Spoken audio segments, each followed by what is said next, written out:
Dans un royaume où la pauvreté écrase les plus faibles et où le pouvoir se négocie dans l'ombre des châteaux, un homme brisé a commis l'acte qu'il s'était juré de ne jamais faire. Pour sauver ce qu'il lui restait de dignité, il a dû abandonner ce qu'il avait de plus précieux. Depuis ce jour, son cœur n'a jamais cessé de porter le poids du silence, et personne n'a osé prononcer le nom qu'il tente d'oublier. Mais la vérité, elle, ne meurt jamais. Des années plus tard, un murmure venu des couloirs du palais ravive la blessure qu'il pensait scellée à jamais. Une seule rumeur suffit pour faire trembler tout ce qu'il croyait perdu. Et si ce qu'il avait sacrifié dans la honte avait pris une place qu'il n'aurait jamais pu imaginer? Car au moment où il ose enfin chercher des réponses, quelqu'un au sommet du royaume prononce une phrase qui glace son sang. « Tu n'es pas prêt pour ce que tu vas découvrir. » La pluie tombait comme des lames de verre brisées sur la place principale de Valmont, chaque goutte résonnant contre les pavés comme un écho de toutes les promesses jamais brisées. Lord Édouard de Montclair se tenait immobile au centre de cette scène désolée. Ses vêtements jadis somptueux maintenant réduits à des haillons qui pendaient lourdement sur ses épaules voûtées. À 40 ans, il portait le poids de 1000 vies sur son visage marqué par la faim et le désespoir.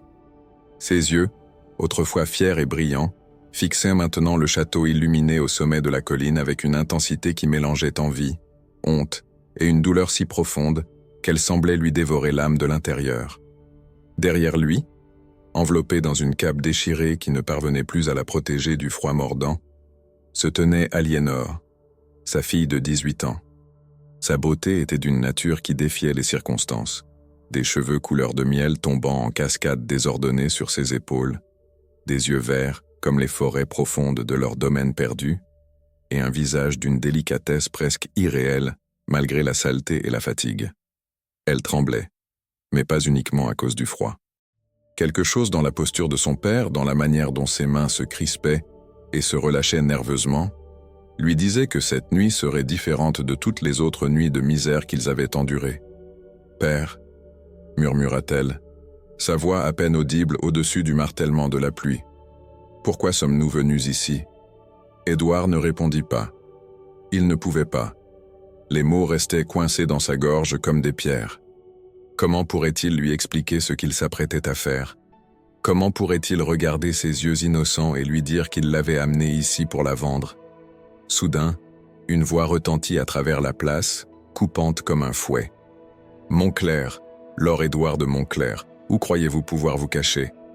De l'ombre d'une arcade émergea Bastien le collecteur, un homme trapu au visage grêlé par la petite vérole, dont la silhouette était reconnaissable entre mille. Il avançait vers eux avec l'assurance d'un prédateur qui a enfin acculé sa proie. Derrière lui, 2 hommes en armes le suivaient, leurs épées luisant faiblement dans la lumière des torches murales. « 3 lunes, Montclair !» cracha Bastien, en s'arrêtant à quelques pas seulement, suffisamment près pour qu'Édouard puisse sentir l'odeur âcre du vin sur son haleine. « 3 lunes que tu me dois 80 écus d'or.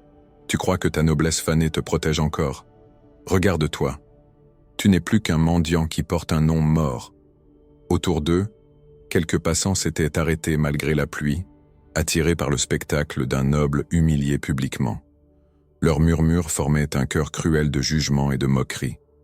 Aliénor se rapprocha instinctivement de son père, sentant le danger dans l'air comme un animal traqué.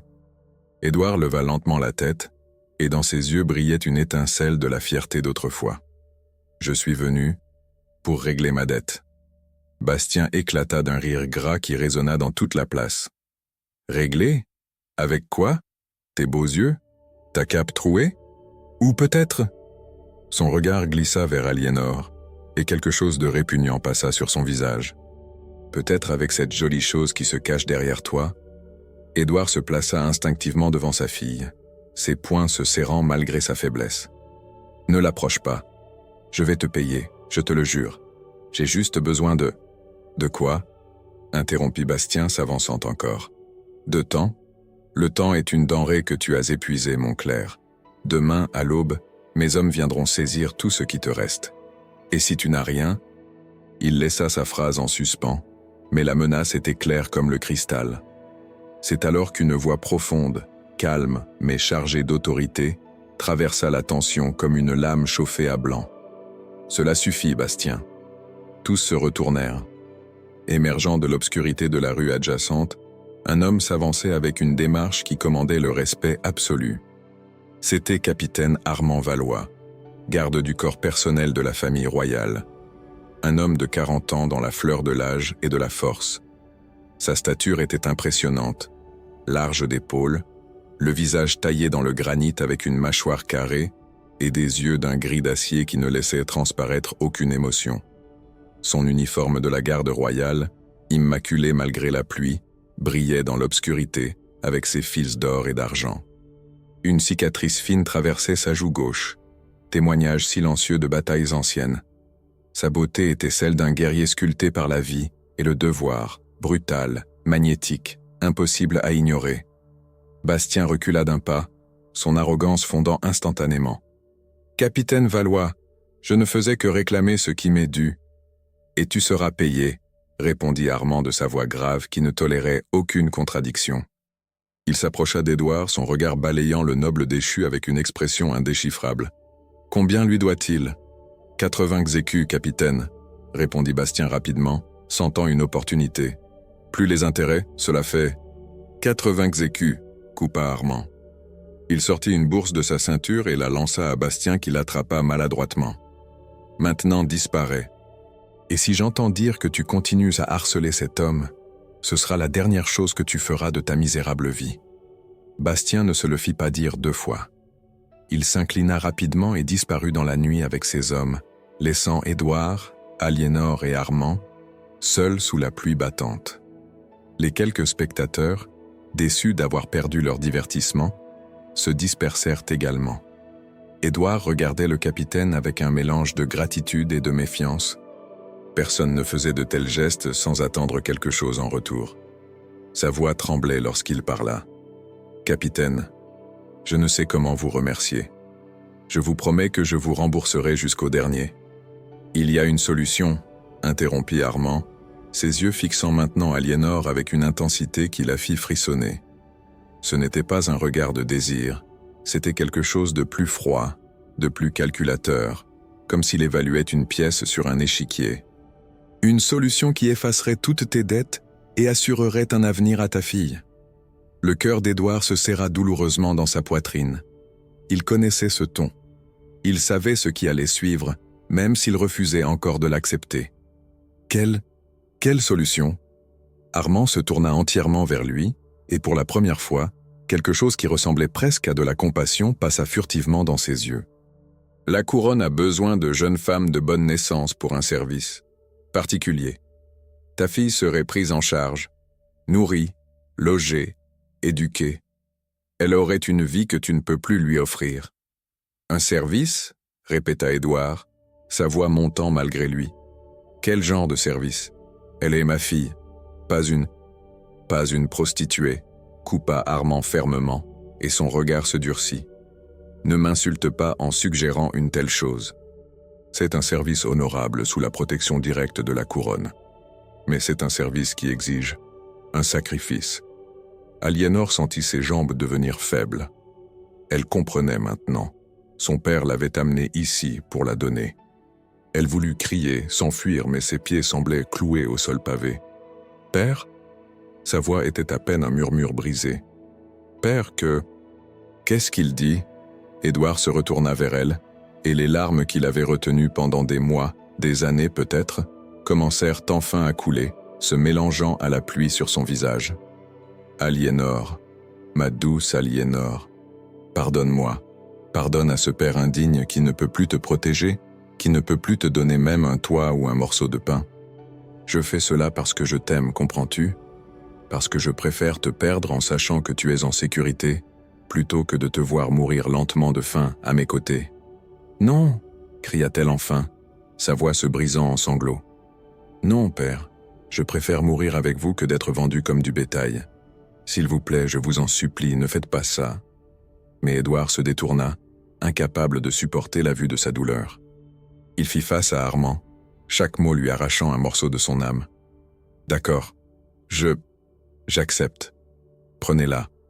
Mais jurez-moi sur tout ce qui vous est sacré qu'elle sera en sécurité, qu'on prendra soin d'elle. » Armand hocha la tête solennellement. « Tu as ma parole, » Elle ne manquera de rien. Un garde apparut avec un parchemin et une plume. Les mains d'Édouard tremblaient, si violemment qu'il pouvait à peine tenir l'instrument d'écriture, mais il signa, scellant ainsi le destin de sa fille. Chaque lettre de son nom lui semblait être écrite avec son propre sang. Aliénor pleurait maintenant sans retenue, s'agrippant à la cape de son père. « Non, non, non, s'il vous plaît, père, ne me laissez pas. Je promets d'être meilleur.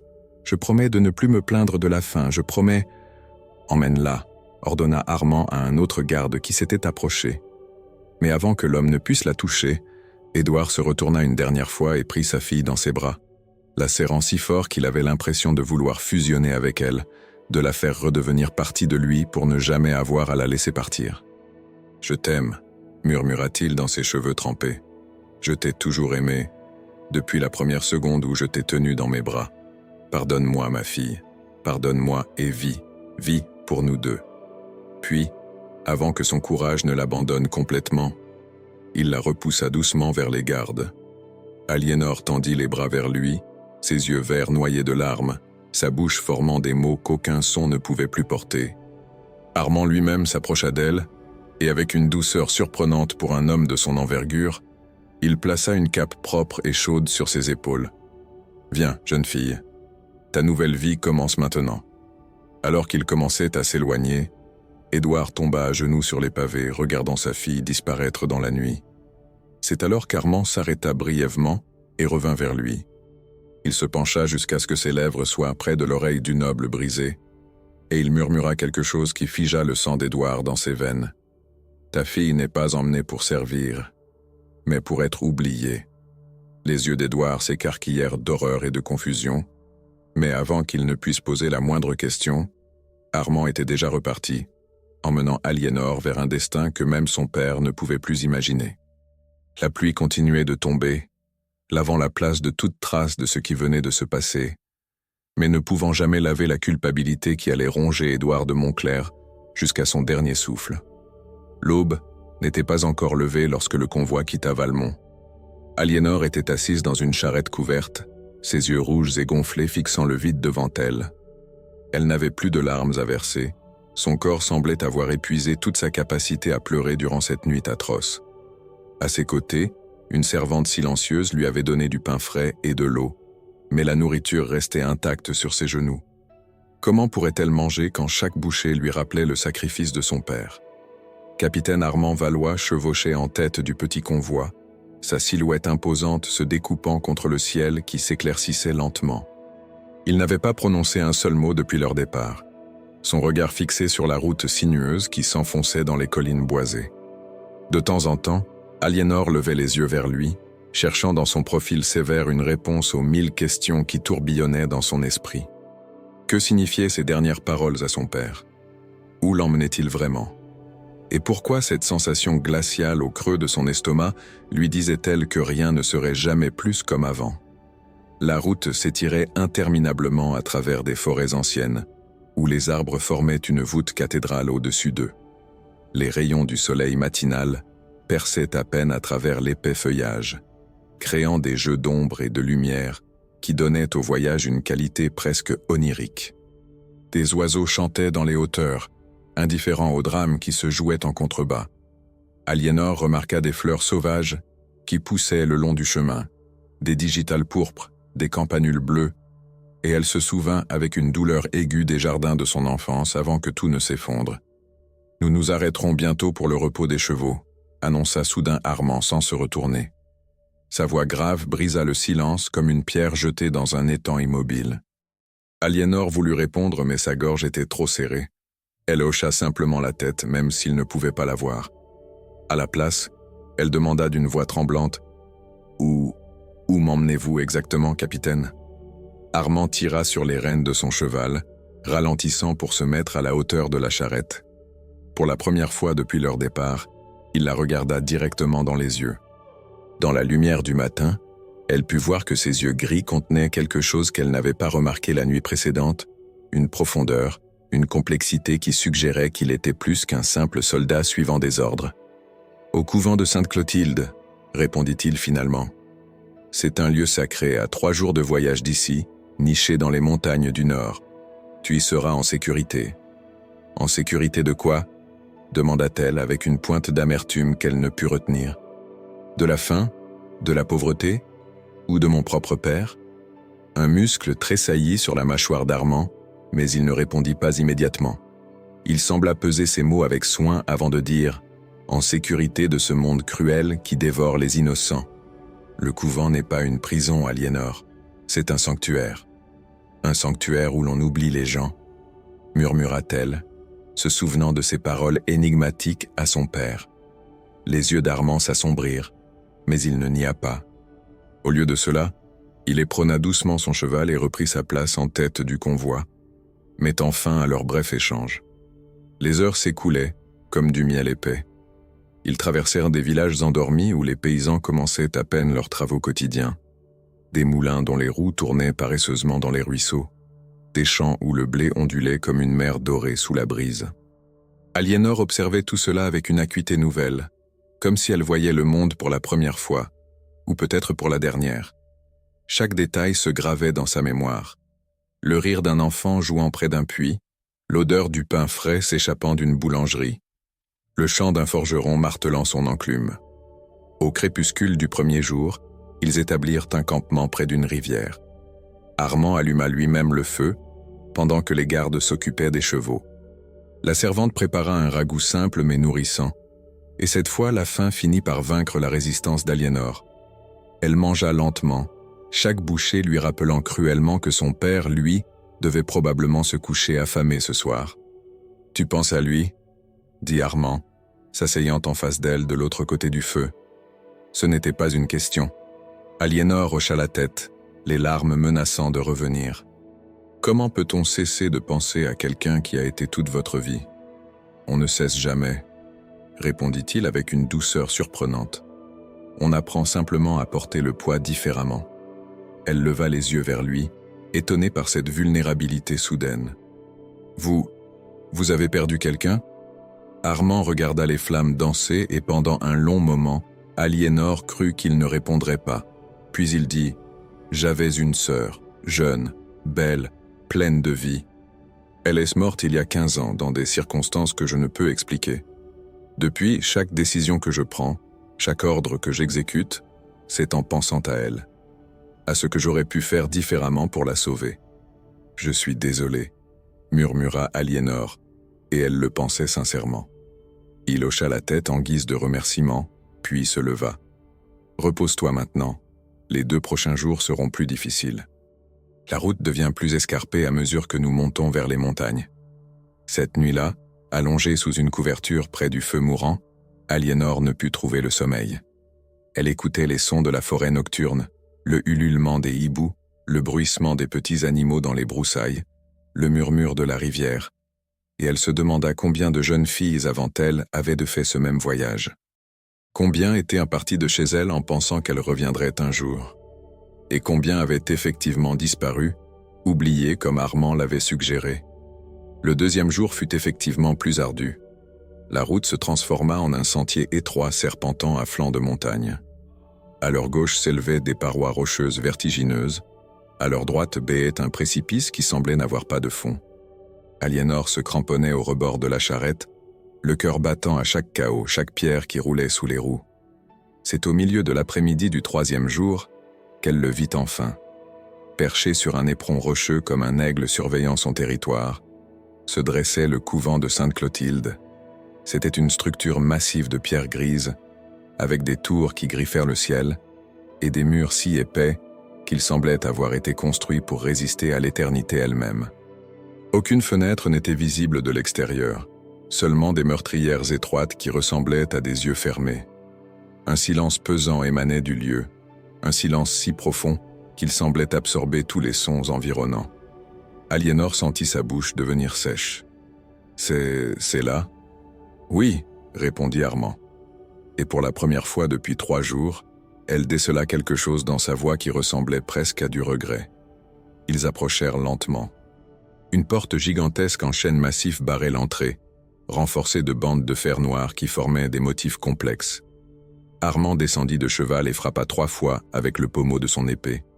Le son résonna comme un glas funèbre, Après ce qui sembla une éternité, la porte commença à s'ouvrir avec un grincement sinistre de métal rouillé. De l'intérieur émergea une femme vêtue entièrement de noir, son visage dissimulé par un voile épais qui ne laissait voir que ses yeux. Des yeux d'un bleu si pâle qu'ils semblaient presque blancs, dénués de toute chaleur humaine. « Capitaine Valois » dit-elle d'une voix aussi froide que la pierre du couvent. « Nous vous attendions. » Armand aida Aliénor à descendre de la charrette. Ses jambes tremblaient tellement qu'elle pouvait à peine tenir debout. Il garda sa main sur son bras un moment, un geste qui aurait pu être réconfortant dans d'autres circonstances. « Sois forte » murmura-t-il si bas que seule elle pouvait l'entendre. « Et souviens-toi, rien n'est jamais vraiment ce qu'il semble être. » Avant qu'elle ne puisse demander ce qu'il voulait dire, la femme en noir la prit fermement par le bras et l'entraîna vers l'intérieur. Aliénor se retourna une dernière fois, cherchant le visage d'Armand, mais il avait déjà détourné le regard. La porte monumentale se referma derrière elle avec un bruit sourd qui résonna dans tout son corps. Le son était définitif, irrévocable, comme celui d'un cercueil qu'on scelle. Et dans l'obscurité froide du couvent, Aliénor de Montclair comprit que sa vie d'avant venait de mourir et que celle qui l'attendait serait écrite dans un langage qu'elle ne connaissait pas encore.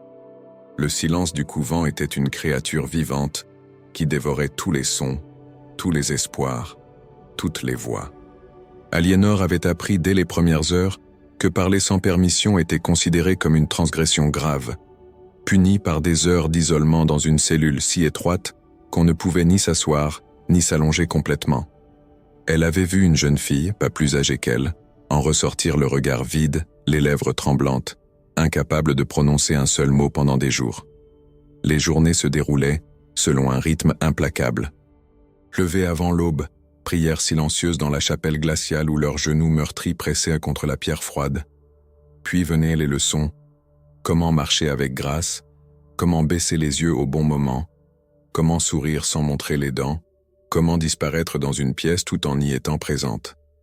C'était un dressage subtil de l'âme, une érosion lente de tout ce qui faisait d'elles des personnes uniques pour les transformer en nombres parfaitement identiques.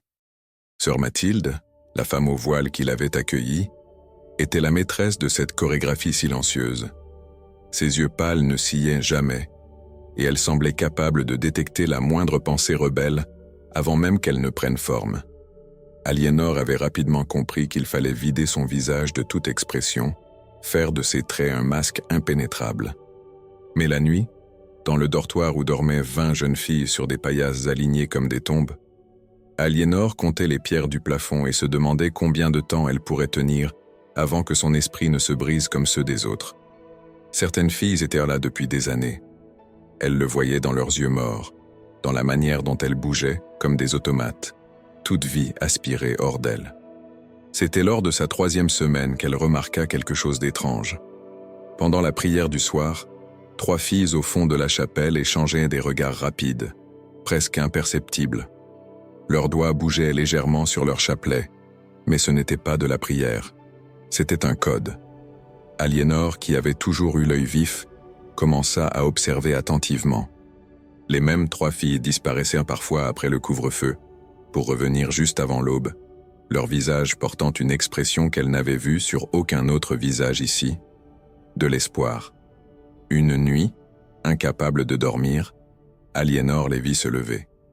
Elle ferma les yeux à moitié, épiant à travers ses cils.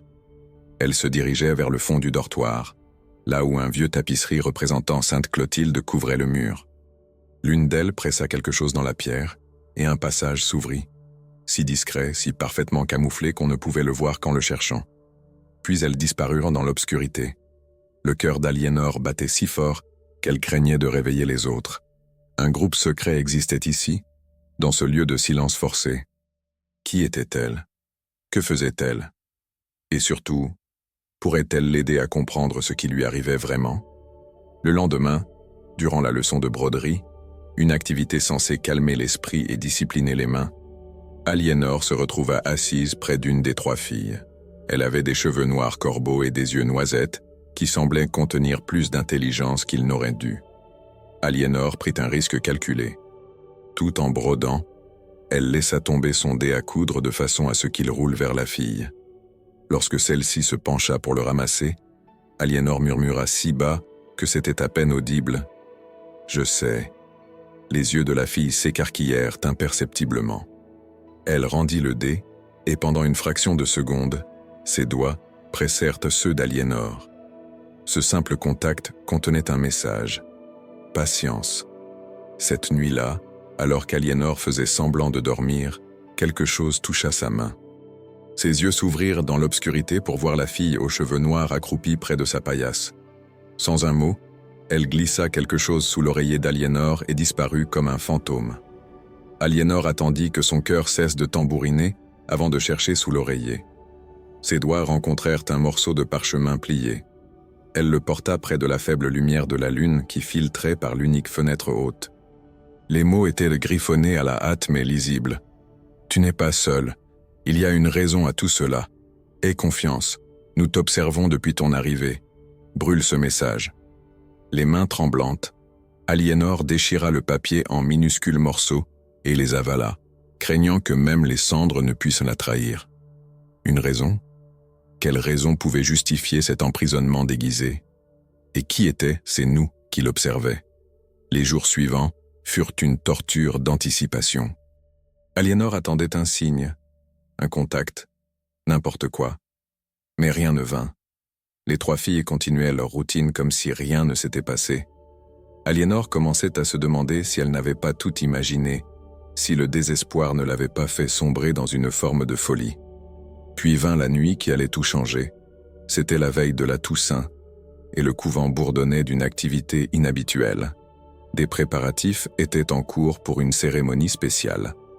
Sœur Mathilde était plus tendue que d'habitude, ses yeux pâles scrutant chaque fille avec une intensité accrue.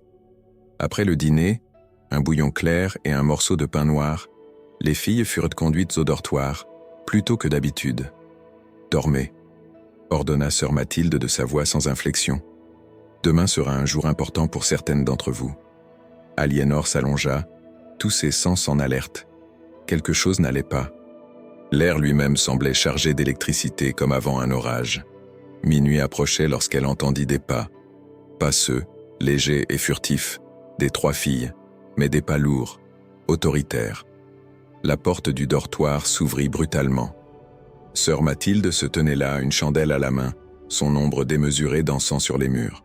« Aliénor de Montclair », appela-t-elle, sa voix résonnant comme un verdict. Le sang d'Aliénor se glaça. Autour d'elle, les autres filles faisaient semblant de dormir, mais elles pouvaient sentir leur terreur collective. « Lève-toi », ordonna sœur Mathilde. « La mère supérieure désire te voir. » Aliénor se leva sur des jambes qui menacèrent de la trahir. Elle enfila ses sandales de toile et suivit sœur Mathilde dans les couloirs sombres du couvent. Leurs pas résonnaient contre la pierre humide.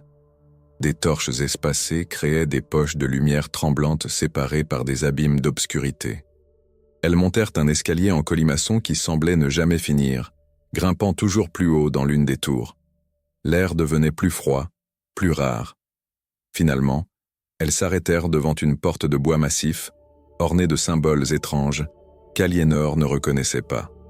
Sœur Mathilde frappa 3 fois. « Entre, mon enfant », dit une voix de l'intérieur, une voix douce, presque maternelle, qui contrastait violemment avec tout ce qu'Aliénor avait connu jusqu'ici. La porte s'ouvrit.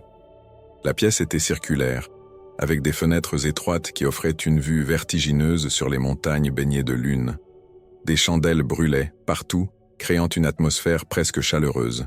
Et au centre, assise dans un fauteuil sculpté, se tenait une femme d'une beauté saisissante malgré son âge avancé. Ses cheveux argentés tombaient librement sur ses épaules, et ses yeux, des yeux d'un vert profond, scrutaient Aliénor avec une intelligence perçante. « Approche !» dit la mère supérieure. « N'aie pas peur. » Mais Aliénor avait peur. Chaque instinct en elle hurlait le danger, même si cette femme souriait avec bienveillance. « Tu te demandes pourquoi tu es ici ?» continua la mère supérieure. Ce n'était pas une question. Tu te demandes ce que signifie tout cela. Et tu as raison de te poser ces questions, Aliénor, car tu n'es pas comme les autres. Elle se leva et s'approcha, et Aliénor vit qu'elle portait autour du cou un pendentif, un rubis entouré d'or qui captait la lumière des chandelles et semblait brûler de l'intérieur. Tu as été choisi, murmura-t-elle, sa voix prenant un ton qui fit frissonner Aliénor jusqu'à l'âme. Choisi pour quelque chose qui dépasse tout ce que tu peux imaginer. Sa main se leva, et Aliénor voulut reculer, mais ses pieds ne lui obéissaient plus. Et maintenant, dit la mère supérieure, son sourire s'élargissant d'une manière qui n'avait plus rien de maternel, il est temps que tu apprennes pourquoi ton père t'a vraiment vendu. Les mains de la mère supérieure restèrent suspendues dans l'air pendant un long moment, puis elle les laissa retomber doucement le long de son corps. Son sourire énigmatique s'adoucit, devenant presque authentique. « Mais pas ce soir », dit-elle finalement, brisant la tension comme on brise du verre. « Ce soir, tu as simplement besoin de savoir que tu es en sécurité ici, Aliénor. Plus en sécurité que tu ne l'as jamais été. » Avant qu'Aliénor ne puisse répondre, des pas rapides résonnèrent dans l'escalier. Sœur Mathilde se raidit, et même la mère supérieure tourna brusquement la tête vers la porte. Quelqu'un frappait avec insistance, sans respecter le protocole habituel. « Mère supérieure », haleta une voix jeune derrière la porte. « Pardonnez l'intrusion, mais elle est arrivée. La princesse Isabeau est ici. » Un silence tomba comme une pierre dans un puits profond. La mère supérieure échangea un regard avec sœur Mathilde, un regard chargé de signification qu'Aliénor ne pouvait déchiffrer. Puis elle se tourna vers Aliénor, et dans ses yeux verts brillait maintenant quelque chose qui ressemblait à de l'excitation mêlée d'appréhension. « Il semblerait que le destin soit plus impatient que nous ne le pensions, » murmura-t-elle. « Viens, mon enfant. Cette nuit, tu vas rencontrer la femme la plus puissante du royaume après la reine elle-même. » Aliénor fut conduite dans un dédale de couloirs qu'elle n'avait jamais vu auparavant, des passages secrets qui serpentaient dans les entrailles du couvent comme les veines d'un corps ancien. Ils débouchèrent finalement dans une salle somptueuse qui contrastait violemment avec l'austérité du reste du bâtiment. Des tapisseries représentant des scènes de chasse ornèrent les murs, un feu crépitait dans une cheminée massive, et des chandeliers d'argent illuminaient la pièce d'une lumière dorée et chaleureuse. Au centre de cette splendeur se tenait une femme qui coupa le souffle d'Aliénor. La princesse Isabeau devait avoir 35 ans, dans la plénitude de sa beauté et de son autorité. Ses cheveux auburn cascadaient en boucles parfaites sur ses épaules, retenus par un diadème serti de saphir qui captait la lumière du feu. Son visage avait la perfection d'une sculpture, avec des pommettes hautes, un nez droit et des lèvres pleines d'un rouge naturel. Mais c'étaient ses yeux qui fascinèrent le plus, d'un bleu profond comme l'océan au crépuscule, empli d'une intelligence aiguë et d'une détermination qui ne souffrait aucune opposition. Elle portait une robe de velours pourpre brodée de fils d'or, et chacun de ses gestes respirait une grâce innée, le privilège de ceux nés pour gouverner. « Voilà donc la jeune Montclair », dit Isabeau, sa voix mélodieuse emplissant la pièce. Elle s'approcha d'Aliénor avec la démarche d'une chasseresse évaluant sa proie. « Lève la tête, mon enfant, je veux voir ton visage. » Aliénor obéit, ses yeux verts rencontrant le regard azur de la princesse. Pendant un long moment, Isabeau l'étudia en silence, comme si elle lisait une histoire écrite dans les traits de la jeune fille. Puis, à la surprise générale, elle sourit, un sourire authentique qui illumina son visage. « Extraordinaire », murmura-t-elle. « Tu as ses yeux, exactement les mêmes. » Elle se tourna vers la mère supérieure. « C'est bien elle. J'en suis certaine maintenant. »« De qui parlez-vous, votre Altesse ?» osa demander Aliénor, sa voix tremblant légèrement. Isabeau l'observa avec quelque chose qui ressemblait presque à de la tendresse. « De quelqu'un que j'ai aimé autrefois, quelqu'un qui t'aurait chéri si elle avait vécu pour te connaître. » Elle fit un geste de la main. « Mais nous aurons tout le temps pour les histoires plus tard. Pour l'instant, j'ai des questions pour toi, Aliénor de Montclair, et j'attends des réponses honnêtes. » Elle s'installa dans un fauteuil près du feu et fit signe à Aliénor de s'asseoir en face d'elle. Les autres, la mère supérieure et sœur Mathilde, se retirèrent discrètement dans l'ombre, présentes mais invisibles. « Dis-moi, » commença Isabeau, sa voix devenant plus douce, « que ressens-tu envers ton père ?» La question prit Aliénor au dépourvu. Elle s'attendait à tout sauf à cela. « Je l'aime, votre Altesse. Malgré tout ce qu'il a fait, malgré le fait qu'il m'ait vendu, je ne peux pas m'empêcher de l'aimer. C'est mon père. Et s'il avait eu une bonne raison ?» pressa Isabeau. S'il avait fait ce sacrifice non pas par lâcheté mais par amour, pourrais-tu lui pardonner? Les larmes montèrent aux yeux d'Aliénor. Je veux croire qu'il avait une raison. Je veux croire que l'homme qui me racontait des histoires le soir, qui me portait sur ses épaules dans les jardins, qui m'appelait sa petite étoile, je veux croire que cet homme existe encore quelque part sous le désespoir. Isabeau hocha lentement la tête, comme si cette réponse confirmait quelque chose qu'elle savait déjà. Tu as un cœur loyal, Aliénor. C'est rare, c'est précieux. Elle se pencha en avant, son regard devenant intense. Et c'est exactement pourquoi j'ai besoin de toi. Besoin de moi? Pourquoi, Votre Altesse? Pour sauver le royaume, répondit Isabeau simplement, comme si elle parlait de la météo. Et peut-être, dans le processus, pour sauver ton père également. Le cœur d'Aliénor bondit dans sa poitrine. Mon père, il est en danger? Nous sommes tous en danger, dit Isabeau gravement. La cour est un nid de serpents, Aliénor. Des complots se trament dans l'ombre, des alliances se forment et se brisent comme des vagues. Mon frère, le prince régent, est entouré de conseillers qui ne cherchent que leur propre pouvoir. Et moi? Elle s'interrompit, une ombre passant sur son visage. Moi, je suis la seule qui puisse voir la vérité, mais je ne peux pas agir seule. J'ai besoin d'yeux et d'oreilles que personne ne soupçonnera. J'ai besoin de quelqu'un qui n'appartient à aucune faction, quelqu'un dont la loyauté ne peut être achetée. Et vous pensez que c'est moi? Demanda Aliénor, incrédule. Je le sais, affirma Isabeau. Parce que tu n'as rien à gagner et tout à perdre. Parce que tu es invisible aux yeux de la cour. Une simple fille de noblesse déchue. Personne ne te regardera deux fois. Et c'est précisément ce qui te rend parfaite. Aliénor sentit sa tête tourner. Tout cela était trop vite. Mais je ne sais rien de la politique, de la cour, de... Tu apprendras, l'interrompit Isabeau. Je vais te prendre avec moi au château. Officiellement, tu seras ma demoiselle de compagnie, ma confidente personnelle. Personne ne questionnera ma décision. J'ai toujours eu un faible pour les cas perdus. Un sourire ironique étira ses lèvres. Mais en réalité, tu seras mes yeux là où je ne peux regarder, mes oreilles là où je ne peux écouter. Et si je refuse? Le sourire d'Isabeau disparut. Alors tu resteras ici, dans ce couvent, jusqu'à ce que ton esprit se brise comme celui des autres filles. Tu deviendras une ombre, une non-personne. Et ton père mourra seul et oublié dans la misère. Elle laissa ses paroles pénétrer profondément. Mais si tu acceptes, si tu me sers fidèlement, je te promets ceci. Je découvrirai toute la vérité sur pourquoi le capitaine Valois a payé tes dettes, pourquoi ton père a vraiment accepté de te laisser partir, et quel rôle tout cela joue dans un jeu bien plus vaste que tu ne peux l'imaginer. Aliénor sentit son sang pulser dans ses tempes. C'était un choix impossible, ou peut-être le seul choix possible. Et le sacrifice que mon père a fait, vous avez dit que vous connaissiez la vérité?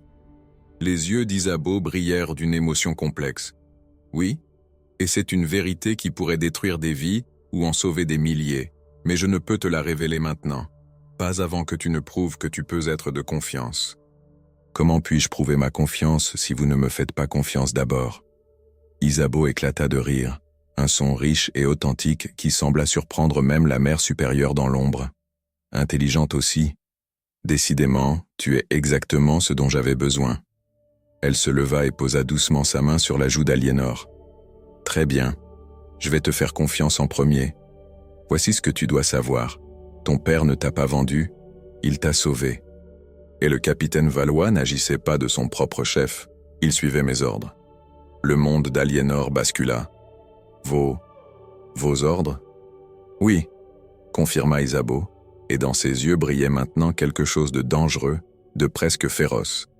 Parce que je savais, j'ai toujours su, qui tu es vraiment, Aliénor de Montclair. Je sais d'où tu viens, quel sang coule dans tes veines, et quel destin t'attend si tu es assez courageuse pour l'accepter. Le château royal se dressait comme une couronne de pierre au cœur de la capitale, ses tours innombrables perçant le ciel comme des lances dorées sous le soleil de midi. Aliénor n'avait jamais rien vu de tel. Même dans les jours glorieux de sa famille, leur modeste manoir ne pouvait rivaliser avec cette magnificence écrasante. Des jardins s'étendaient à perte de vue, des fontaines chantaient leurs mélodies liquides, et partout, des nobles vêtus de soieries et de velours se promenaient comme des ponts orgueilleux, leur rire cristallin résonnant dans l'air parfumé. Mais sous cette beauté, Aliénor sentait quelque chose de pourri, de toxique. Les sourires étaient trop brillants, les révérences trop profondes, et dans chaque regard qu'elle croisait brillait une question silencieuse. Qui était cet inconnu que la princesse Isabeau avait ramené du couvent? Ignore-les, murmura Isabeau, alors qu'elle traversait la grande galerie, leurs pas résonnant sur le marbre poli comme des miroirs. Ils sont comme des chiens affamés qui sentent du sang frais. Montre-leur la moindre faiblesse et ils te déchiquetteront.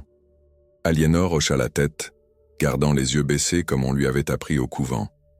Mais elle observait tout, les tapisseries représentant des batailles anciennes, les portraits de rois morts dont les yeux semblaient suivre chaque mouvement, les gardes postés à intervalles réguliers, leurs visages impassibles comme des statues. Isabeau l'installa dans une chambre adjacente à ses propres appartements. C'était un espace qui aurait fait pâlir d'envie n'importe quel noble. Un lit à baldaquin drapé de soie bleue, des fenêtres donnant sur les jardins royaux, des meubles sculptés avec un art exquis.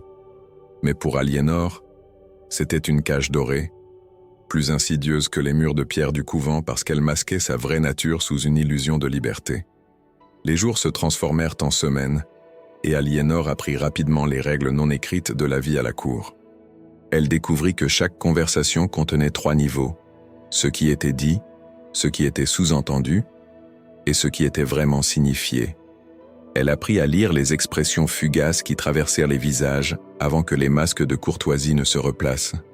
Elle comprit que le pouvoir ici ne résidait pas dans les titres ou les richesses, mais dans les secrets, qui savaient quoi, et qui étaient prêts à utiliser cette connaissance.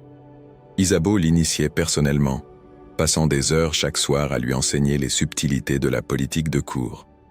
Le duc de Valcourt, disait-elle en désignant un homme corpulent aux cheveux grisonnants, contrôle les routes commerciales du Nord. Il sourit à mon frère mais complote avec le comte de Roussillon pour détourner les taxes royales. La comtesse d'Aubray, elle pointait discrètement une femme élégante aux yeux de glace, a 3 amants, dont 2 sont des espions de royaumes étrangers.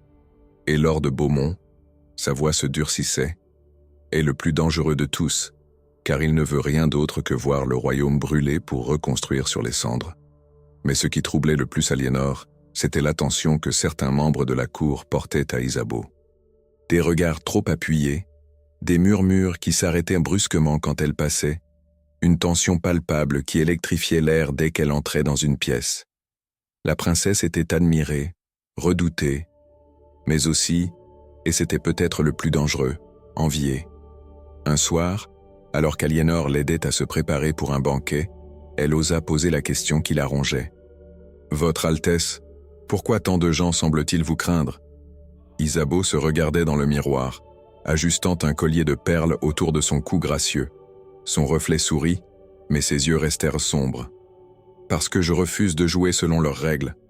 Parce que je suis une femme avec un cerveau et une volonté, et cela les terrifie plus qu'une armée ennemie. » Elle se retourna, et Aliénor vit quelque chose de vulnérable passer brièvement sur son visage.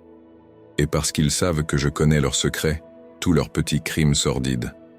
Je suis le miroir qu'ils ne veulent pas regarder. » Ce fut cette nuit-là, pendant le banquet, qu'Aliénor reçut la lettre. Elle était dans l'antichambre, attendant qu'Isabeau ait besoin d'elle quand un page s'approcha. Le garçon ne devait pas avoir plus de 12 ans, avec des yeux trop grands pour son visage maigre. Il lui tendit un pli scellé avec de la cire rouge, puis disparut avant qu'elle ne puisse poser une question.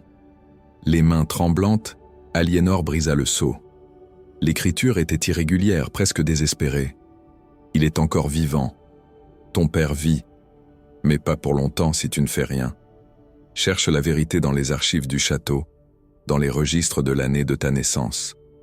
La réponse est là, cachée sous les mensonges.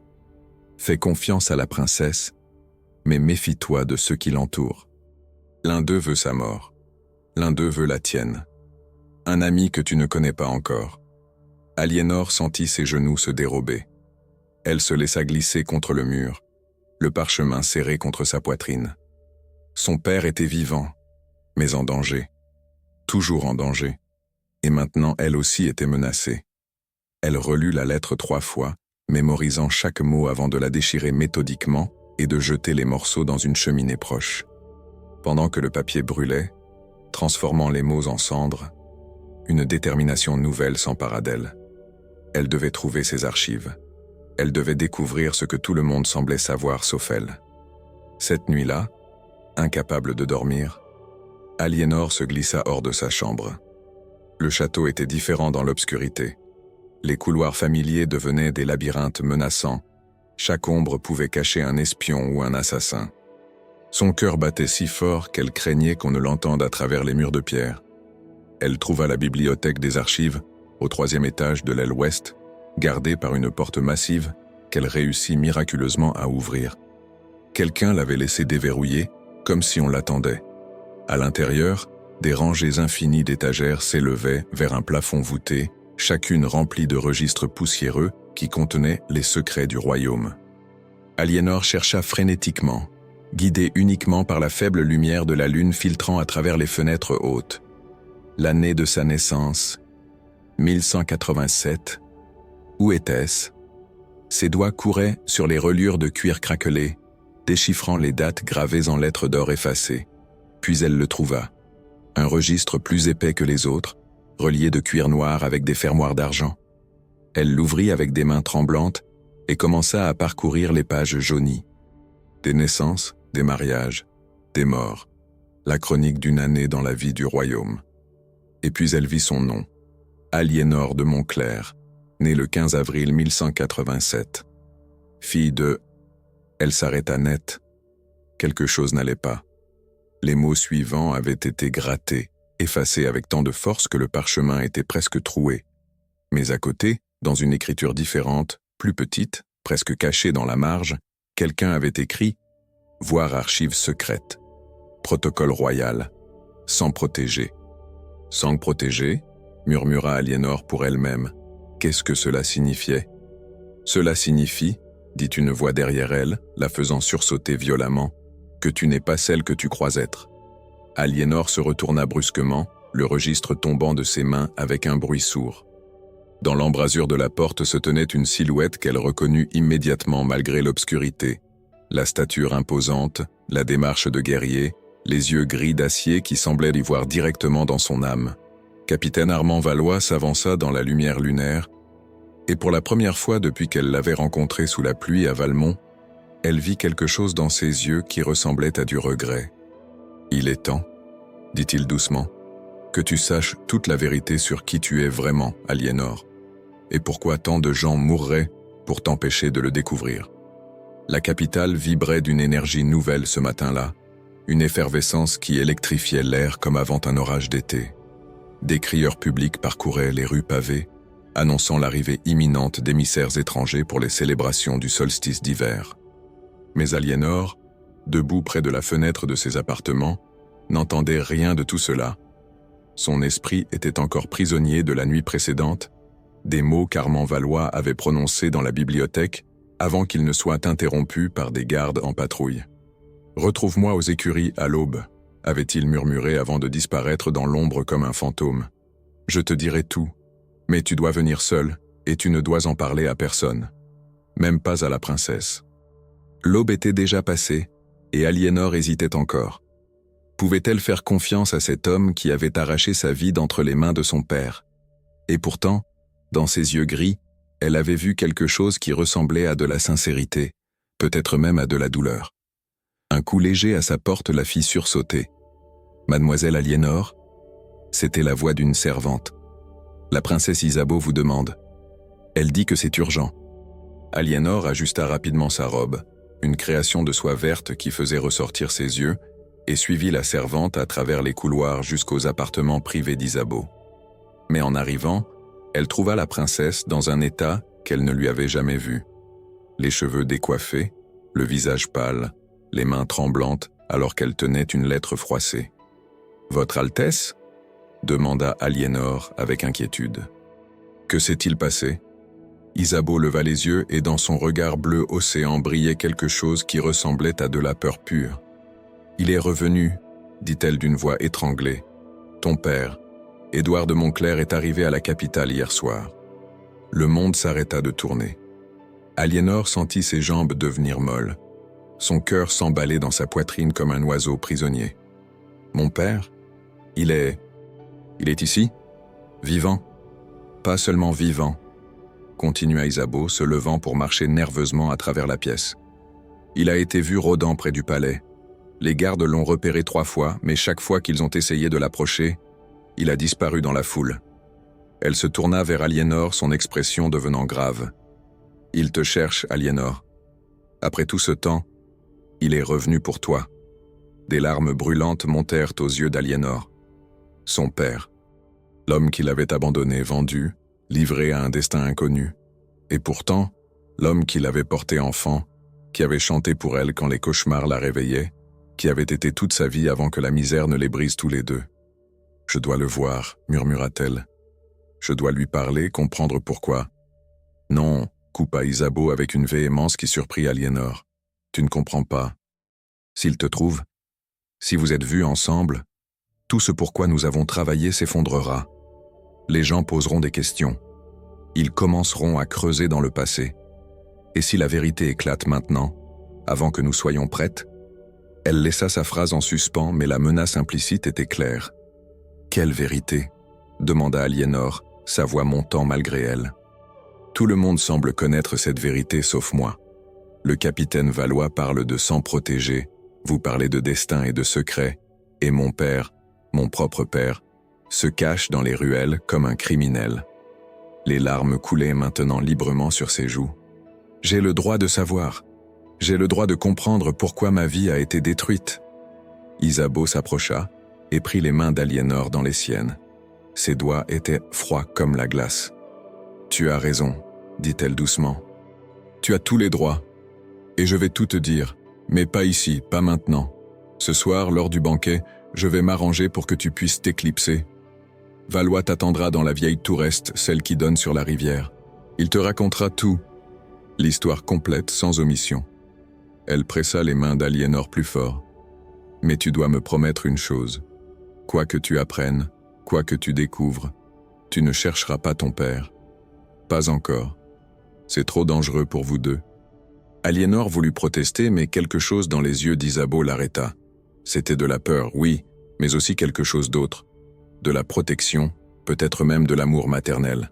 « Très bien, » murmura-t-elle finalement. « Je promets. » Les heures qui suivirent furent une torture d'anticipation. Aliénor accompagna Isabeau dans ses obligations quotidiennes, recevoir des courtisans, superviser les préparatifs du banquet, discuter de politique avec des conseillers aux visages austères. Mais son esprit était ailleurs, errant dans les rues de la capitale, cherchant un homme aux vêtements usés et aux yeux emplis de regrets. L'après-midi touchait à sa fin quand quelque chose d'étrange se produisit. Aliénor traversait seule un corridor peu fréquenté, portant des documents qu'Isabeau lui avait demandé de récupérer, quand elle sentit qu'on la tirait brusquement dans une alcôve sombre. Une main se plaqua sur sa bouche avant qu'elle ne puisse crier. « Ne fais pas de bruit !» murmura une voix rauque qu'elle reconnut immédiatement malgré les années et le désespoir qui l'avaient transformée. « S'il te plaît, ma fille, ne crie pas. » Édouard de Montclair se tenait devant elle, et Aliénor sentit son cœur se briser en 1000 morceaux. Il avait vieilli de 10 ans en quelques mois. Son visage était creusé par la faim et le chagrin, ses cheveux jadis bruns maintenant presque entièrement gris. Ses vêtements étaient en lambeaux, et ses mains qu'il avait tenues enfant, tremblaient comme des feuilles dans le vent. « Père !» gémit-elle contre sa paume, et il la relâcha lentement, craignant qu'elle ne s'enfuit. Mais Aliénor ne s'enfuit pas. Au lieu de cela, elle se jeta dans ses bras, sanglotant contre sa poitrine maigre. « Pourquoi ?» pleura-t-elle. « Pourquoi m'avez-vous abandonné? Pourquoi m'avez-vous vendu comme du bétail ?» Édouard la serra si fort qu'elle pouvait à peine respirer, ses propres larmes mouillant les cheveux de sa fille. « Parce que je n'avais pas le choix, » murmura-t-il d'une voix brisée. « Parce que des hommes sont venus me voir, des hommes dangereux, et ils m'ont dit que si je ne te livrais pas, ils te tueraient. Ils m'ont dit que tu étais en danger, un danger que je ne pouvais même pas comprendre, et que la seule façon de te sauver était de te laisser partir. » Aliénor se recula pour le regarder dans les yeux. « Quels hommes? Qui vous a menacé ?» Édouard secoua la tête, l'angoisse déformant ses traits. « Je ne sais pas. Ils portèrent des cagoules, mais ils connaissaient des choses. des choses sur ta naissance, sur ta mère. Sa voix se brisa complètement. Des choses que j'avais juré de ne jamais révéler, même sous la torture. Ma mère? Le cœur d'Aliénor bondit. Que savez-vous de ma mère? Vous m'avez toujours dit qu'elle était morte en me donnant naissance. Elle est morte, confirma Édouard, mais ses yeux fuyaient maintenant les siens. Mais pas comme je te l'ai raconté, pas dans notre lit, paisiblement. Elle est morte. Il s'arrêta, les mots refusant de sortir. Elle est morte comment? Pressa Aliénor, agrippant les épaules de son père. Édouard leva enfin les yeux vers elle, et dans son regard gris brillait une terreur ancienne. Elle a été assassinée, Aliénor. Assassinée parce qu'elle portait un secret trop dangereux. Un secret qu'elle a transmis à toi dans son sang. Et maintenant, ces mêmes personnes qui l'ont tuée te cherchent. C'est pourquoi j'ai accepté de te laisser partir. Parce que Valois m'a juré que la princesse te protégerait, te cacherait jusqu'à ce qu'il soit temps. Temps pourquoi? Demanda Aliénor, mais avant que son père ne puisse répondre, des voix résonnèrent dans le corridor proche. Des gardes, siffla Édouard. Je dois partir, mais souviens-toi de ceci, ma fille. Tu n'es pas qui tu crois être. Le sang qui coule dans tes veines est royal. Tu es Montclair. La voix autoritaire coupa à travers leurs retrouvailles comme une épée. Capitaine Armand Valois apparut à l'entrée de l'alcôve, son visage sculpté dans une expression de colère et d'inquiétude mêlée. « Que diable fais-tu ici? Tu vas tout ruiner !» Édouard se plaça instinctivement devant sa fille, protecteur jusqu'au bout. Je devais la voir. Je devais lui dire. « Pas maintenant !» rugit Armand, puis sa voix se radoucit légèrement en voyant le visage terrifié d'Aliénor. « La princesse sait qu'il est ici. Elle arrive. Si elle vous trouve ensemble... » Il ne finit pas sa phrase mais tira Édouard hors de l'alcôve. « Non !» cria Aliénor, agrippant le bras de son père. « Ne l'emmenez pas, s'il vous plaît. » Armand se tourna vers elle, et dans ses yeux gris, brillait quelque chose de douloureux. « Ce soir, promit-il, ce soir tu auras toutes tes réponses. Mais maintenant ton père doit partir, sinon nous mourrons tous. » La nuit était tombée sur le château comme un voile de velours noir parsemé d'étoiles, et dans la grande salle du banquet, des centaines de chandelles illuminaient les visages des nobles réunis pour célébrer le solstice d'hiver. Mais Aliénor ne voyait rien de cette splendeur. Son esprit était prisonnier de l'après-midi, des mots inachevés de son père, de la terreur dans ses yeux quand Armand l'avait emmené. « Sang royal », avait-il dit. Que signifiait cela? Comment une fille de noblesse déchue pouvait-elle avoir du sang royal? Isabeau lui pressa discrètement la main sous la table, un signal convenu. C'était le moment. Aliénor se leva avec grâce, murmurant une excuse sur un malaise, et se retira de la salle sous les regards indifférents des courtisans trop occupés à boire et à comploter pour remarquer une simple demoiselle de compagnie. Elle traversa les couloirs déserts, ses pas résonnant contre la pierre froide, son cœur battant un rythme frénétique. La vieille tour se dressait à l'extrémité du château, une structure oubliée que plus personne n'utilisait depuis des décennies. La porte grinça lorsqu'elle l'ouvrit, révélant un escalier en colimaçon qui montait dans l'obscurité. Au sommet, une pièce circulaire s'ouvrait sur le ciel nocturne à travers des fenêtres sans volets. La rivière scintillait en contrebas comme un serpent d'argent, et au centre de la pièce, éclairée par la lueur fantomatique de la lune, se tenaient 3 personnes. Capitaine Armand Valois, la princesse Isabeau, et son père, Édouard de Montclair. « Père !» s'exclama Aliénor, se précipitant vers lui, mais Armand leva la main, l'arrêtant net. « Avant que tu l'embrasses, dit-il gravement, avant que tu te réjouisses de ces retrouvailles, tu dois comprendre ce qui va être dit ici ce soir. Une fois que tu connaîtras la vérité, il n'y aura plus de retour en arrière. Ta vie ne sera plus jamais la même. » Aliénor se tourna vers Isabeau, cherchant dans ses yeux bleus une réponse, un réconfort. Mais la princesse avait un visage de marbre, impénétrable et distant. « Parle, Valois !» ordonna Isabeau. « Elle a le droit de savoir. Elle a toujours eu ce droit. » Armand s'avança, sa silhouette imposante se découpant contre la fenêtre. Il prit une profonde inspiration, comme un homme sur le point de sauter dans un abîme. « Il y a 38 ans. » commença-t-il, sa voix grave résonnant dans la pièce circulaire. Le roi Henri II eut une liaison avec une dame de la cour. Une femme d'une beauté extraordinaire, intelligente et douce qui capta son cœur d'une manière que la reine n'avait jamais réussi à faire. De cette liaison naquit une fille.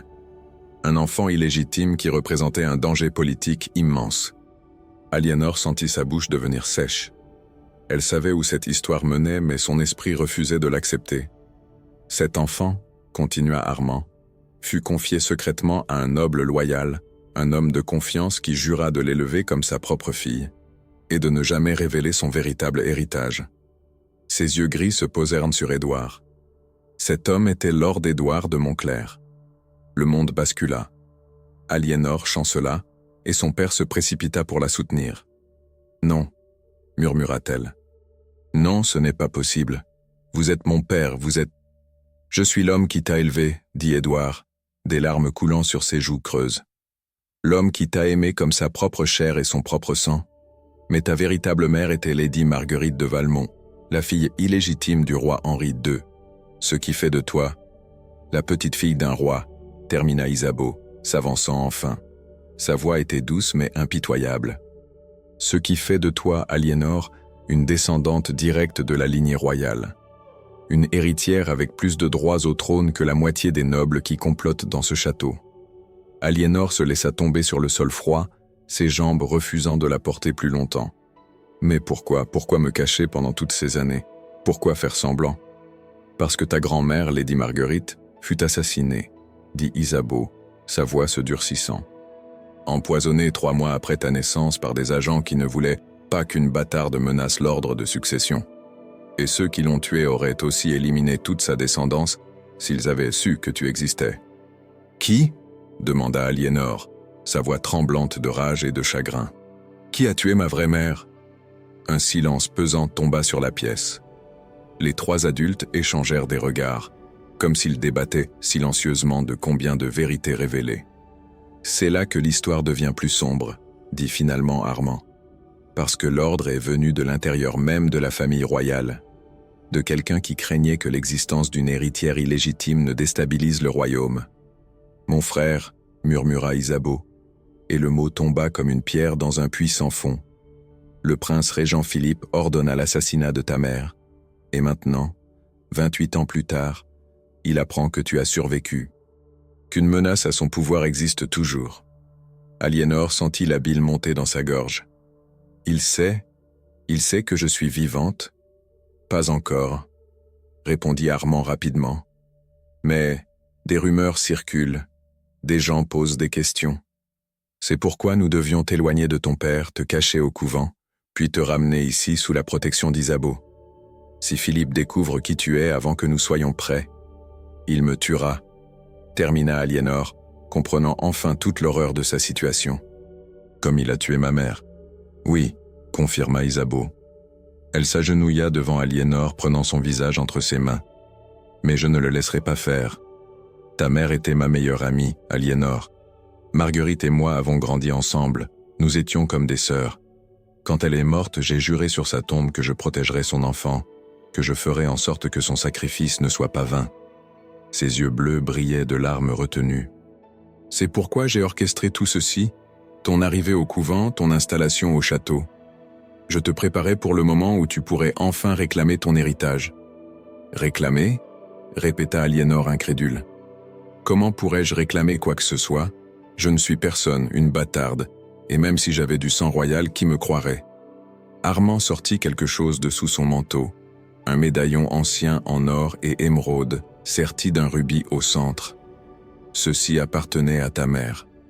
C'était un cadeau du roi Henri à sa fille bien-aimée. À l'intérieur se trouve une mèche de ses cheveux et une inscription qui prouve son identité. Avec ceci, et avec les registres que nous avons cachés, nous pouvons prouver qui tu es. » Il plaça le médaillon dans les mains tremblantes d'Aliénor. Le métal était chaud, comme s'il portait encore la chaleur de celle qu'il avait portée. Elle l'ouvrit, et là, nichée dans le velours usé, se trouvait une mèche de cheveux d'un brun doré, exactement la même couleur que les siens. « Mais il y a plus, » continua Isabeau. « Mon frère Philippe n'a pas d'héritier. Sa femme est stérile, et il refuse de prendre une maîtresse par orgueil. S'il devait mourir, tu ne peux pas suggérer, » commença Édouard horrifié. « Je ne suggère rien, » coupa Isabeau fermement. Mais Philippe est malade. Les médecins lui donnent peut-être 2 ans, peut-être moins. Une maladie du sang que même les meilleurs guérisseurs ne peuvent soigner. Quand il mourra, le royaume sera plongé dans le chaos. 3 ducs différents réclameront le trône, et nous aurons une guerre civile. Elle se tourna vers Aliénor. À moins qu'une héritière légitime ne se présente, une descendante directe d'Henri II qui pourrait unifier le royaume. « Tu es folle », murmura Aliénor. « Je ne suis qu'une fille qui ne connaît rien à la politique, à la guerre, au gouvernement. Comment pourrais-je ? Tu apprendras, dit Isabeau avec une intensité féroce. Je t'enseignerai tout. Armand t'entraînera. Ton père, Édouard, sera réhabilité et deviendra ton premier conseiller. Nous avons du temps, pas beaucoup, mais assez pour te préparer. » Aliénor regarda tour à tour ces 3 personnes qui avaient le conspiré pour façonner son destin. La princesse déterminée, le capitaine loyal, et l'homme qui l'avait élevée avec amour, même en sachant qu'elle n'était pas de son sang. Son esprit tourbillonnait avec 1000 questions, 1000 peurs. « Et si je refuse ?» demanda-t-elle finalement. « Si je choisis simplement de disparaître, de vivre ma vie loin de tout ceci ?» Le silence qui suivit fut éloquent. Isabeau se redressa, et dans ses yeux bleus brillait une tristesse infinie. « Alors Philippe te trouvera quand même, et il te tuera, non pas parce que tu es une menace, mais simplement parce que tu existes. Il ne laisse jamais de témoins vivants de ses crimes. » Armand s'approcha de la fenêtre regardant la rivière en contrebas. « Il y a autre chose que tu dois savoir, » dit-il sans se retourner. « Ton père, Édouard, a été ruiné financièrement non par malchance, mais par sabotage. Philippe a découvert il y a 3 ans que Montclair cachait quelque chose. Il ne savait pas quoi, mais il a systématiquement détruit ses terres, ses revenus, tout. Il voulait le forcer à révéler son secret. Édouard hocha la tête, ses épaules voûtées sous le poids de la culpabilité. « C'est pourquoi j'ai dû te laisser partir, ma fille. Parce qu'il se rapprochait trop. Et je préférais te savoir vivante et me haïssant que morte par ma faute. » Aliénor se leva lentement, le médaillon serré dans son poing. Elle marcha vers la fenêtre et regarda le royaume qui s'étendait devant elle, un royaume qu'on lui disait être son héritage. Elle pensa à toutes les nuits affamées, à la pluie glaciale de Valmont, aux convois silencieux, aux jours d'ombres au couvent. Les semaines qui suivirent cette nuit dans la tour furent les plus intenses de la vie d'Aliénor. Isabeau avait orchestré le retour discret d'Édouard au château, le faisant passer pour un scribe recruté pour les archives royales. Personne ne reconnut le noble déchu dans cet homme aux vêtements modestes qui passait ses journées penché sur de vieux parchemins. Mais chaque soir, père et fille se retrouvaient dans les appartements d'Aliénor, récupérant le temps perdu, tissant de nouveaux souvenirs pour remplacer ceux que la douleur avait déchirés. « Raconte-moi encore », demandait Aliénor assise près du feu, la tête appuyée contre l'épaule d'Édouard. « Raconte-moi comment était ma mère. » Et Édouard, les yeux brillants de larmes et de souvenirs, parlait de Marguerite, de son rire qui sonnait comme des clochettes d'argent, de sa bonté envers les plus démunis, de son intelligence vive qui rivalisait avec celle des plus grands érudits. « Elle te tenait dans ses bras », murmura-t-il un soir, sa voix se brisant, juste avant de mourir. Le poison la rongeait de l'intérieur et elle le savait. « Mais elle m'a fait promettre de te protéger, de t'aimer comme si tu étais mienne. Et je l'ai fait, Aliénor. Dieu m'est témoin. Je t'ai aimé plus que ma propre vie. »« Je sais, père, » répondit Aliénor en serrant sa main noueuse. « Je l'ai toujours su, même quand j'étais en colère, même quand je croyais que vous m'aviez abandonné. Mon cœur savait que vous m'aimiez. » Pendant ce temps, Isabeau la préparait pour le rôle qui l'attendait.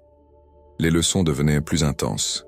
Histoire du royaume, lignée noble, alliance politique, stratégie militaire.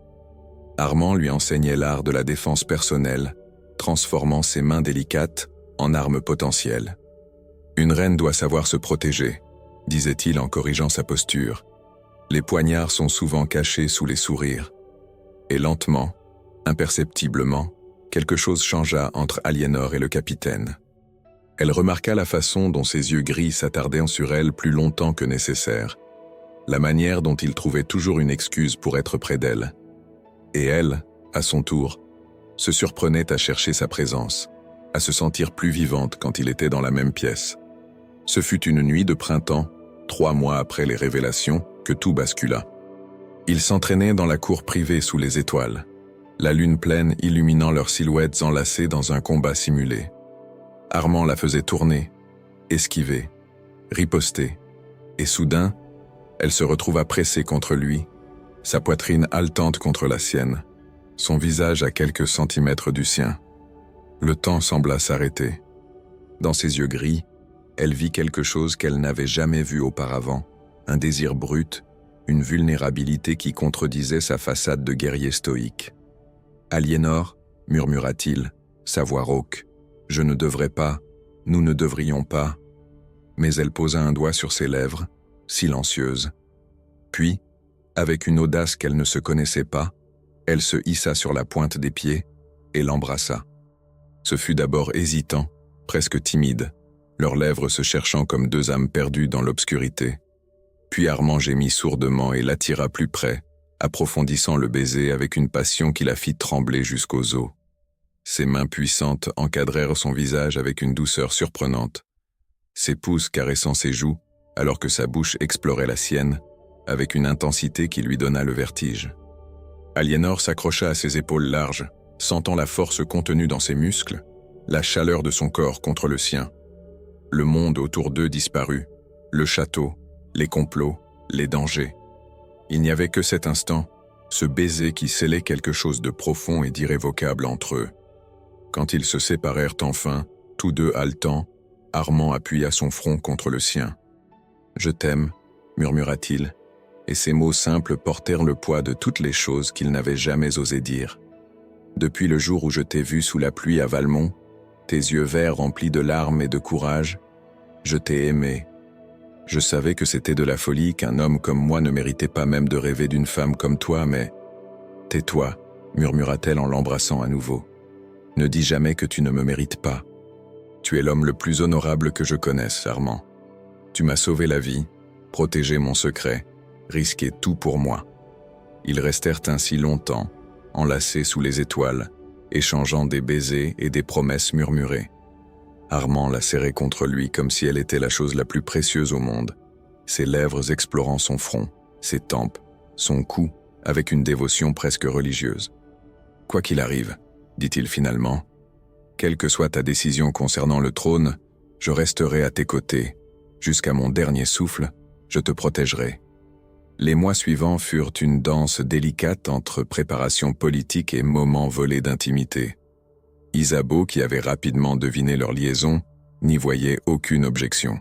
« L'amour rend fort, » disait-elle à Aliénor, « et tu auras besoin de toute ta force pour ce qui vient. » Car le prince régent Philippe se mourait plus vite que prévu. Ses accès de toux secouaient maintenant tout le château, et des rumeurs circulaient sur son sang contaminé, sur sa faiblesse grandissante. Les ducs commençaient déjà à se positionner, leurs armées se massant aux frontières de leurs territoires respectifs.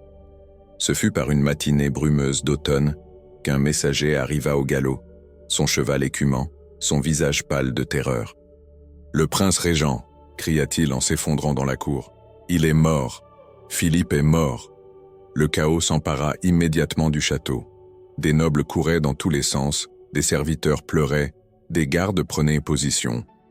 Et dans tout ce tumulte, Isabeau vint trouver Aliénor dans ses appartements. « C'est le moment, » dit-elle gravement. « Le royaume est sans dirigeant. Le conseil se réunira demain pour discuter de la succession. C'est maintenant ou jamais, Aliénor. Tu dois décider. » Aliénor regarda son père assis près de la fenêtre, son visage marqué par l'inquiétude. Puis elle chercha Armand, debout près de la porte, son expression stoïque mais ses yeux trahissant sa peur pour elle. Enfin, elle posa les yeux sur Isabeau, la femme qui avait risqué tout pour honorer une promesse faite à une amie morte. « Si je me présente, dit-elle lentement, si je révèle qui je suis, cela mettra en danger tout le monde que j'aime. Les ducs ne me laisseront pas monter sur le trône sans combattre.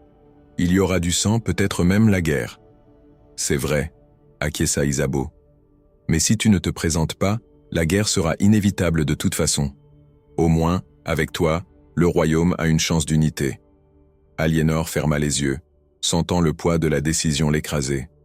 Elle pensa à toutes les filles au couvent, silencieuses et brisées. Elle pensa aux paysans affamés qu'elle avait vus dans les rues. Elle pensa à son père qui avait tout sacrifié pour la protéger, et elle pensa à sa mère, Marguerite, assassinée simplement pour exister. Non, dit-elle finalement, et le mot tomba comme une sentence. Je ne me présenterai pas. Le choc figea les 3 autres personnes dans la pièce. Quoi? Balbutia Isabeau. Mais après tout ce que nous avons... Écoutez-moi, continua Aliénor fermement. Si je révèle mon identité, je deviens une cible pour le restant de mes jours. Chaque noble ambitieux, chaque duc contrarié, chaque comploteur voudra ma mort. Je ne pourrai jamais avoir une vie normale, jamais être simplement Aliénor. Elle prit les mains d'Armand. Je ne pourrai jamais aimer librement, fonder une famille, vivre sans gardes armés à chaque porte. Mais le royaume, commença Isabeau. Le royaume survivra, l'interrompit Aliénor. Il a survécu à des crises pires que celle-ci. Et vous, Isabeau, vous êtes de sang royal également. Vous pouvez guider le conseil, influencer le choix d'un régent sage. Vous n'avez pas besoin de moi pour cela. Elle se tourna vers son père, des larmes coulant maintenant sur ses joues. Père, vous avez sacrifié votre vie entière pour me protéger. Ne serait-ce pas trahir ce sacrifice si je me jetais maintenant dans la gueule du loup? Édouard s'approcha et la prit dans ses bras, sanglotant contre ses cheveux. « Ma fille sage, » murmura-t-il. « Ma petite étoile courageuse. Tu as raison. Que l'histoire ne connaisse jamais ton nom, mais que ton cœur soit toujours libre. » Isabeau s'assit lourdement, le poids de la déception courbant ses épaules. Mais après un long moment, elle hocha la tête. « Je comprends, » dit-elle doucement. « Et peut-être as-tu raison. Peut-être que le plus grand courage n'est pas de saisir le pouvoir, mais de choisir l'amour à sa place. » Cette nuit-là, dans la chambre d'Aliénor, Armand la tint serrée contre lui, leurs corps enlacés sous les couvertures chaudes. Ils avaient fait l'amour avec une tendresse qui les avait tous deux fait pleurer, chaque caresse une promesse, chaque baiser un serment d'éternité. « Nous partirons, » murmura Armand contre ses cheveux. « Loin d'ici. J'ai une terre dans le sud, héritée de mon père, un petit domaine entouré de vignes et d'oliviers. Nous y vivrons simplement, heureux. »« Et mon père ?»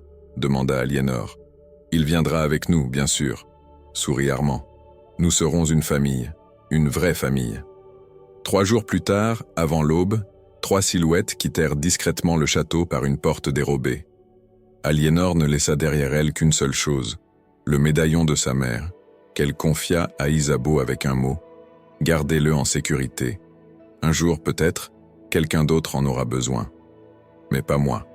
Je choisis mon propre destin. » Le soleil se levait sur la campagne alors qu'ils chevauchaient vers le sud, Aliénor assise devant Armand sur son destrier, Édouard suivant sur un cheval plus docile.